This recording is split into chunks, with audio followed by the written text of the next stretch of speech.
Guys, आप सभी लोगों का स्वागत है हमारे YouTube channel the commerce academy में। बच्चे आज हमारी यह कैश फ्लो की 4th क्लास है। बच्चे इस क्लास के अंदर मैं आज आपको एक न्यू कॉन्सेप्ट कराऊंगा कैश फ्लो का। बच्चे मैंने आपको स्टार्टिंग में बताया था कि जो कैश फ्लो का क्वेश्चन होता है ना, वो काफ़ी हद तक काफ़ी लॉन्ग होता है और लॉन्ग होने की वजह से काफ़ी स्टूडेंट उसे नहीं सीख पाते और सीख भी जाते तो काफ़ी गलतियां करते हैं। बच्चे मैं आपको वो गलतियां नहीं होने दूंगा। मैंने आपको फर्स्ट क्लास में बताया था कि मैं कैश फ्लो के छोटे छोटे पार्ट्स समझाऊंगा और वो जब छोटे छोटे पार्ट्स आप बढ़िया तरह से स्ट्रॉन्ग कर लोगे तो फिर हम एक लॉन्ग क्वेश्चन करेंगे। सही है या नहीं? तो चलो बच्चे, आज की क्लास में हम एक न्यू कॉन्सेप्ट करेंगे कैश फ्लो स्टेटमेंट का। फर्स्ट और सेकंड क्लास में मैंने कैश फ्लो की आपको कुछ वर्किंग कराई थी और वो वर्किंग आपकी कैश फ्लो स्टेटमेंट में यूज होगी। सही है। आज मैं आपको क्या समझाने वाला हूँ बच्चे? आज मैं आपको कैश फ्लो स्टेटमेंट का एक पार्ट समझाने वाला हूँ। समझते हैं, चलो स्टार्ट करें। बच्चे बोर्ड के अंदर जब भी कैश फ्लो स्टेटमेंट बनाने के लिए आती है, बच्चे बोर्ड के अंदर जब भी कैश फ्लो स्टेटमेंट बनाने के लिए आती है तो बच्चे इसे बनाने के लिए कैश फ्लो स्टेटमेंट प्रिपेयर करने के लिए आपको 3 पार्ट्स कंप्लीट करने पड़ेंगे। कौन कौन से 3 पार्ट्स? बच्चे पहले नंबर पे आपको प्रिपेयर करना पड़ेगा cash flow from operating activity. क्या बनाएंगे बच्चे? पहले नंबर पे आप प्रिपेयर करोगे cash flow from operating activity और दूसरे नंबर पे आप प्रिपेयर करोगे cash flow from investing activity. बच्चे सेकंड नंबर पे आप क्या सीखोगे? Investing activity. बच्चे इसके बाद थर्ड नंबर पर आपको एक चीज और बनानी पड़ेगी जिससे बोलते हैं cash flow from financing activity. क्या बोलते हैं बच्चे? Financing activities. तो बच्चे ध्यान रखना, जब भी बोर्ड में क्वेश्चन आता है प्रिपेयर करने के लिए कि कैश फ्लो स्टेटमेंट बनाओ, तो जब भी आप कैश फ्लो स्टेटमेंट बना रहे हो ना, तो आपको ये तीनों पार्ट्स बना लेंगे। बच्चे बोर्ड के अंदर प्रिपेयर करने के लिए आते हैं कैश फ्लो स्टेटमेंट, तो ये तीनों बनाने पड़ेंगे। कभी कभी सिर्फ ये पूछ लिया जाता है या सिर्फ ये पूछ लिया जाता है या सिर्फ ये पूछ लिया जाता है। सही है, अलग अलग भी पूछा जाता है। तो बच्चे आप ध्यान से सुनना, इन तीनों को यदि मैं एक साथ कराऊं तो काफी बच्चे शायद सीख जाए, लेकिन कुछ बच्चे नहीं सीख सकते, इसलिए बच्चे मैं बहुत आराम से कराऊंगा, एक एक चीज सिखा के चलूंगा। मैं आपको पहले नंबर पे ये और ये तीनों अलग अलग बनानी सिखाऊंगा और फिर जब तीनों बनानी आ जाएगी आपको, फिर मैं आपको इसके लॉन्ग क्वेश्चन कराऊंगा। सही है बच्चे, आज जो मैं लेके चल रहा हूँ, पहले मैं आपको ये सिखाऊंगा बनानी, फिर मैं आपको ये लेकर और फिर बच्चे मैं ये। क्लियर है पॉइंट? क्या नहीं, मैं पहले इसे क्यों ले रहा हूँ? बच्चे थोड़ी छोटी है, इन्हें सीखने में बहुत ज्यादा समय नहीं रहेगा और बहुत इजीली आ जाएगी। तो पहले बच्चों मैं इन्हें दोनों को सिखाऊंगा, फिर मैं इसे सीखूंगा। चलो तो बच्चे, आज मैं आपको फाइनेंसिंग एक्टिविटी बनाना सिखा रहा हूँ। आप लोगों ने नोट कर लिया तो सही है, नहीं तो बच्चे आप इसके स्क्रीनशॉट ले लो, वीडियो को पॉज करके रफ कर दो।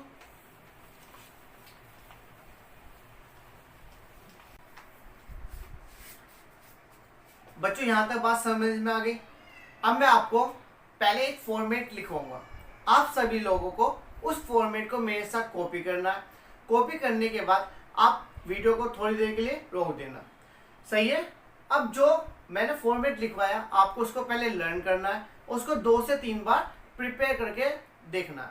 सही है। जब आपका लर्न हो जाएगा तो तब मैं जो क्वेश्चन कहूँगा उसकी प्रैक्टिस करना मेरे साथ। समझ में आई बात या नहीं आई? चलो तो स्टार्ट करते हैं। बच्चे मेरे साथ आप फॉर्मेट को ड्रॉ कर सकते हो।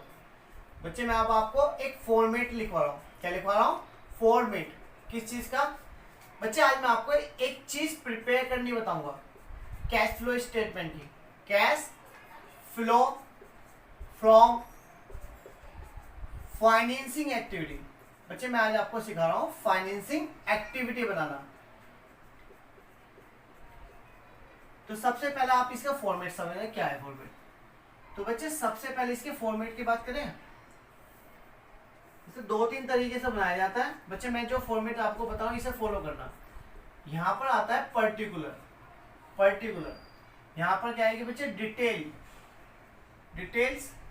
बच्चे यहां पे क्या आएगी? Details of amount. और बच्चे यहां पर क्या आएगी? अमाउंट आएगी। यहाँ तो कोई डाउट तो बताओ। बच्चे मैं आज आपको क्या बनवाना सिखा रहा हूँ, फाइनेंसिंग एक्टिविटी। बच्चे जब वर्ड आता फाइनेंसिंग, जब वर्ड आता फाइनेंस, जो फाइनेंसिंग वर्ड आया ये फाइनेंस से आया। बच्चे वर्ड क्या है, फाइनेंस। फाइनेंस का मतलब जानते हो, जहां आप सुनते हो फाइनेंस तो इसका मतलब समझ जाते हो यहाँ पर क्या चल रही है, कैश की बात चलिए, फंड्स की बात चलिए, सही है। तो बच्चे आप पढ़ क्या रहो, आपकी जो बुक्स है ये कौन सी बुक है पता है, कंपनी की बुक। कंपनी के अंदर फंड्स किन सोर्स से इकट्ठा किया था वो आप इसमें मेंशन करोगे, और जब इनका पेमेंट किया था तो उनको क्या लिखते हैं, सही है।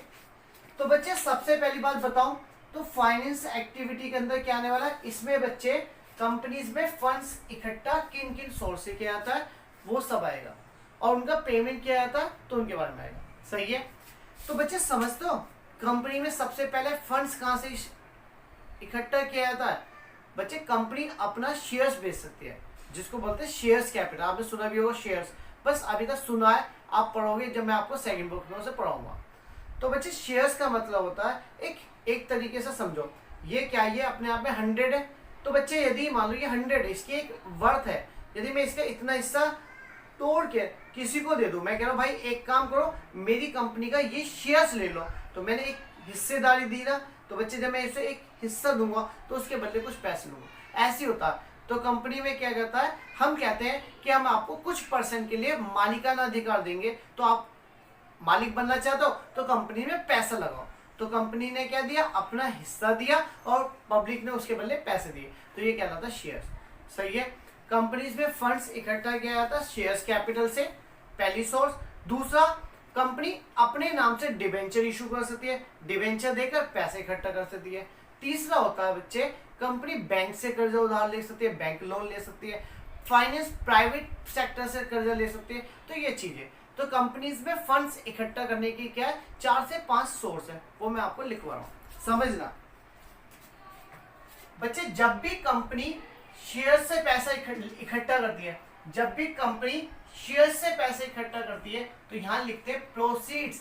बच्चे क्या लिखते हैं, प्रोसीड्स का मतलब होता है इकट्ठा किया फ्रॉम, हमने प्रोसीड्स माने तो इकट्ठा किया, फ्रॉम किससे किया, इशू कर कर।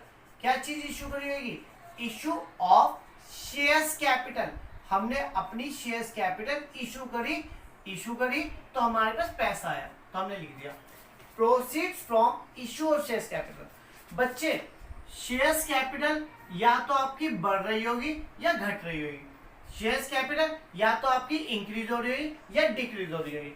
यदि आपकी शेयर्स कैपिटल क्या हो रही है, इंक्रीज हो रही है, तो हम लिखते हैं proceeds from issue of shares capital. और यदि ये घटती है तो हम इसे क्या बोलते हैं, रिडम्पशन।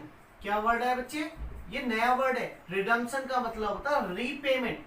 बच्चे जब मैं पैसा लेता हूं तो मैं लिखता हूं proceed from issue of shares capital, और जब उस पैसे को मैं लौटाता हूं तो वो कहलाता है redemption of shares capital, redemption of shares capital. यहां तक बात समझ में, ये माइनस का था।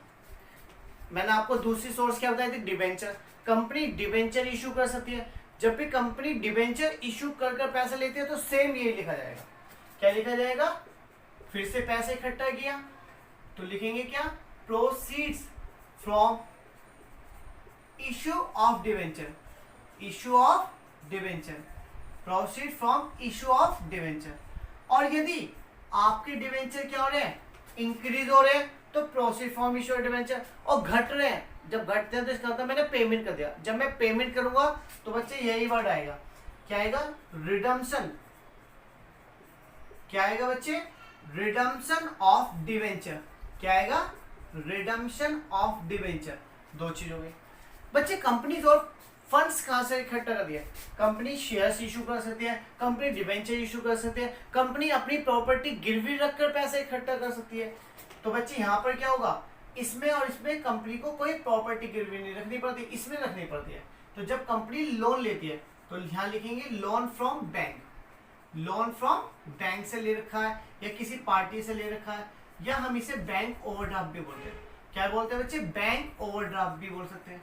यदि आपका बैंक ओवरड्राफ्ट इंक्रीज हो रहा है तो बच्चे आपका वो यहीं पर आएगा। बच्चे समझ में आया, यदि आपने लोन लिया तो वो भी आपको यहीं आएगा। और लोन का जब आप वापसी करोगे, बैंक से लोन लिया तो ये लिखोगे कि लोन टेकन फ्रॉम बैंक, ये लिख दिया, ये लोन फ्रॉम बैंक लिख दिया।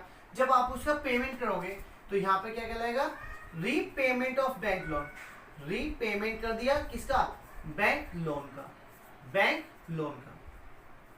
ये तीनों माइनस के, ये तीनों प्लस के। बच्चे अभी इसके बाद और क्या आ सकता है, बच्चे कंपनी अपने शेयर्स बेचती है। कंपनी जब भी शेयर इशू करती है ना, जब भी कंपनी शेयर इशू करती है तो बच्चे वो दो प्राइस पर करती है, at par, at premium. At par और प्रीमियम क्या है, कंपनी का ये 100 रुपए का शेयर्स है, कंपनी ने इसे 100 में बेच दिया तो ये कहलाता है एट पार। एट पार का मतलब होता है जितने का शेयर्स था उतने का ही मार्केट में बेचा। कंपनी का शेयर्स है 100 रुपए का, कंपनी ने इस शेयर्स को 150 रुपए का बेच दिया। कंपनी ने कितना एक्स्ट्रा लिया, 50 रुपए एक्स्ट्रा लिए। जो कंपनी ने एक्स्ट्रा लिया ना 50, वो कहलाता प्रीमियम। क्या कहलाता, प्रीमियम। तो बच्चे वो भी यहीं पर आएगा कि उसे, उसका नाम पूरा क्या होता, सिक्योरिटी प्रीमियम। बच्चे क्या आता है उसका नाम, सिक्योरिटी प्रीमियम रिजर्व। ये कब आएगा, यदि ये इंक्रीज हो रहा। बच्चे इसके बाद आगे सुनना, मान लो इसमें तो सफिशिएंट है इतने, ये चारों का टोटल करो यहाँ लिख दो। बच्चे इसकी बात करते हैं, कंपनी ने क्या लिया था, लोन लिया था ना। कंपनी ने क्या इशू करे थे, डिबेंचर करे थे ना। कंपनी ने और किस नाम से पैसा लिया, शेयर से लिया। बच्चे कंपनी ने लोन ले रखा तो उसके ऊपर इंटरेस्ट देगी, कंपनी ने शेयर्स के नाम से पैसा लिया तो उसके ऊपर डिविडेंड देगी। तो वो भी बच्चे इसमें आएगा, क्या आएगा, इंटरेस्ट ऑब्लिक डिविडेंड। यदि पेड है तो वो भी इसमें आएगा। यहाँ पे कॉपी कर दो, इसके बाद इन सबका सम करके यहाँ लिख दो। अब एक काम करना, इस वाले टोटल में से ये वाला टोटल रिड्यूस करना, यहाँ शो कर दो। बच्चे यहाँ पे बात समझ में। तो यहाँ पे हमारा ये फॉर्मेट कंप्लीट हो गया। अब आप लोगों को क्या करना है, आप लोगों ने सारा फॉर्मेट लिखा मेरे साथ।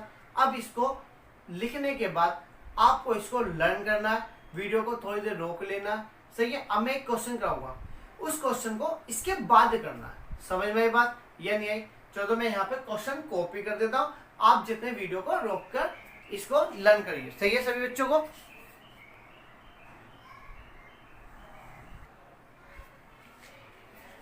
बच्चे यहाँ पे मैंने आपको ये क्वेश्चन कॉपी कर दिया। अब इस क्वेश्चन को इसमें कैसे फीड किया जाएगा वो समझना। चलो मैं इसी में फीड करा दूं। बच्चे देखना, सारा डाटा नहीं लिया, मैं थोड़ा डाटा लेकर समझाऊं पहले भी। सबसे पहली बात आपको क्वेश्चन के अंदर, बच्चे ध्यान से सुनना, सबसे पहली बात आपको एक बैलेंस शीट दी जाएगी। आपको क्या दे रखी है, बैलेंस शीट दे रखी है। आपको क्या दे रखी है बच्चे, ध्यान से सुनो, जरा फोकस करना। बच्चे ये क्या है आपका, ये आपका एक क्वेश्चन है, यहाँ तक कोई डाउट? ये आपको क्या दे रखा है, एक क्वेश्चन दे रखा। इस क्वेश्चन से फाइनेंसिंग एक्टिविटी प्रिपेयर करनी है तो कैसे करनी है, ये चीज से करो। बच्चे सबसे पहले आपको दिया बैलेंस शीट, सही है। बैलेंस शीट के अंदर सबसे पहले आपको दे रखी है लायबिलिटी साइड। बच्चे फाइनेंसिंग एक्टिविटी के अंदर जो भी डाटा आएगा, फाइनेंसिंग एक्टिविटी में जो भी डाटा आएगा वो लायबिलिटी साइड से आएगा। बच्चे आप समझना, लायबिलिटी, या आपका लायबिलिटी साइड में क्या दिया, बच्चे ध्यान सुना, इक्विटी एंड लायबिलिटी। ये आपकी इक्विटी एंड लायबिलिटी तो हेडिंग हो गई, जैसे यहाँ लायबिलिटी होती थी यहाँ एसेट्स, तो लायबिलिटी का यहाँ पे नाम क्या हो गया, इक्विटी एंड लायबिलिटी। इसके अंदर सबसे पहले डाटा मिला शेयर्स होल्डर फंड। तो बच्चे सबसे पहले क्या मिला, shares holder fund. Share holder fund के अंदर दो चीज आई, shares capital, reserve and surplus. मैं एक एक को डील करूंगा। सबसे पहला पॉइंट आया हमारा शेयर्स होल्डर फंड। बच्चे सबसे पहले क्या है, shares holder fund. Shares holder funds में मिला पहला data shares capital. Shares capital के आगे लिखा नोट नंबर 1। तो बच्चे ये नोट नंबर जस्ट इसके नीचे दिया है, देखो ये नोट नंबर 1 2 3। तो नोट नंबर 1 में शेयर्स कैपिटल के आगे लिखा था, इसके अंदर दे रखा है इक्विटी शेयर्स कैपिटल। आपको इक्विटी शेयर्स कैपिटल। अब बच्चे एक चीज देखना, ईयर जो आपको दे रखा है वो 19 और 20, तो आपको इधर की साइड को देखना, इस साइड को देना। 4 लाख से आपकी जो शेयर्स कैपिटल है 4 लाख से 5 लाख हो गई। यदि ये कैपिटल 4 से 5 हो रही है तो ये बच्चों क्या हो रही है, इंक्रीज हो रही है। जब भी आपकी कैपिटल इंक्रीज होती है तो हम क्या लिखेंगे, proceed from issue of shares capital. बस यहाँ पर नाम दे रखा है इक्विटी, तो शेयर्स कैपिटल से पहले नाम क्या देंगे, इक्विटी शेयर्स कैपिटल। बच्चों क्या लिखेंगे, proceed from issue of equity shares capital, equity shares capital. अब पहले पहली बात, इसमें जो वैल्यू आएगी ना तो 4 लाख आ रहेगी ना 5 लाख आ रहेगी, जो वैल्यू इंक्रीज हुई है, जो वैल्यू डिक्रीज है, सिर्फ वो आएगी, इंक्रीज वैल्यू और डिक्रीज। 4 से 5 लाख हुई तो कितने से बढ़ गए बच्चों? 1 लाख से। तो आप यहाँ पे 1 लाख रुपीज शो कर दोगे। और यदि उल्टा होता, एग्जाम्पल के तौर पर समझना बच्चों, समझना यदि यहाँ 5 लाख होते और यहाँ 4 लाख होते, यदि ये घटती है, शेयर्स कैपिटल घटती है, तो यहाँ पे लिखते हैं रिडम्पशन ऑफ शेयर्स कैपिटल, यहाँ माइनस की शो कर देते। समझ में आई बात या नहीं? इस क्वेश्चन में तो ये क्या हो रही थी? इंक्रीज हो रही थी। बच्चे शेयर्स कैपिटल के दो ही ट्रीटमेंट है, या तो बढ़ सकती है घट सकती है। बच्चे इंक्रीज होती है तो प्रोसीड के नाम से लिख देना, डिक्रीज होती है तो रिडम्पशन के नाम से लिख देना। इस क्वेश्चन में देखें तो शेयर्स कैपिटल बच्चे यहाँ पर शेयर्स कैपिटल में देखिए equity shares capital, equity shares capital 4 lakh से 5 लाख हो रही है, तो ये 4 से 5 हो रही है तो 1 लाख से इंक्रीज हो गई, तो मैंने यहाँ कॉपी कर दिया। समझ में आया? वर्किंग नोट नंबर 1 कंप्लीट हो गया, वहीं पहुंच जाओ। बच्चे सेकंड नंबर पे मिला reserve and surplus. Reserve and surplus के आगे लिखा नोट नंबर 2। यदि इन पॉइंटों के आगे नोट नंबर लिखे हैं तो फिर इनका काम यहाँ से नहीं चलेगा, इनके नोट्स में जाएगा। तो नोट नंबर सेकंड पे गए रिजर्व एंड सरप्लस। बच्चे इसमें मुझे क्या मिला? सिक्योरिटी प्रीमियम रिजर्व मिला। सिक्योरिटी प्रीमियम रिजर्व देखो मैंने यहाँ लिखवाया, ये ना आएगा नहीं आएगा? आपका 40,000 से ये 1,10,000 हो गया, तो ये 70,000 से इंक्रीज हो गया, तो वो हम यहाँ लिख देंगे। सही है? आपको सारा डाटा नहीं लिखना, सिर्फ वो लिखना जो आएगा। जैसे पहले नंबर पे ये हो जाएगा और ये वाला डाटा यहाँ पर आ जाएगा दूसरे नंबर पर। आगे चले बच्चे, ये नोट नंबर 2 भी कंप्लीट है, फिर वही पहुंचे, तो ये हमारा शेयर होल्डर फंड कंप्लीट हो गया। बच्चे अब आते हैं non current liability. Non current liability में मिला लॉन्ग टर्म बोरिंग, इसके आगे लिखा नोट नंबर 3, तो इसका काम भी यहाँ से नहीं चलेगा, नोट नंबर 3 में गए। लॉन्ग टर्म बोरिंग दे रखा, इसमें दिया डिवेंचर। डिवेंचर 5 लाख से 4,50,000 हो गया। बच्चे डिवेंचर हमारा 5 लाख से 4,50,000 हो रहा है, तो ये घट रहा है। मैंने बोला था डिवेंचर यदि बढ़ता है तो यहाँ आएगा, इस बार तो बढ़ नहीं रहा, क्या हो रहा है? घट रहा है ना, तो वो यहाँ लिखेंगे। कितने से घट रहा है? 50,000 से घट रहा है। तो बच्चे ये वाला क्वेश्चन हमारा पूरा कंप्लीट हो गया। तो अब एक काम करना, इनका पहले टोटल कर लो। प्लस में 2 डाटा है, माइनस में क्या आया? माइनस में सिर्फ 1 आ रहा है 50,000। इसमें से इसे घटा देना, यहाँ पे हमारा ये एग्जाम्पल नंबर 1 कंप्लीट हो गया। बच्चे नेक्स्ट क्लास में मैं आपको फाइनेंसिंग एक्टिविटी का क्वेश्चन कराऊंगा, लेकिन उससे पहले मैं हर बच्चे को ये फॉर्मेट याद करा हुआ देखना चाहता हूँ। सही है बच्चों? यदि वीडियो पसंद आ रही हो तो बच्चों वीडियो को लाइक करना। आज के लिए बच्चों हम इतना ही रखते हैं। ओके बच्चों, बाय, थैंक यू।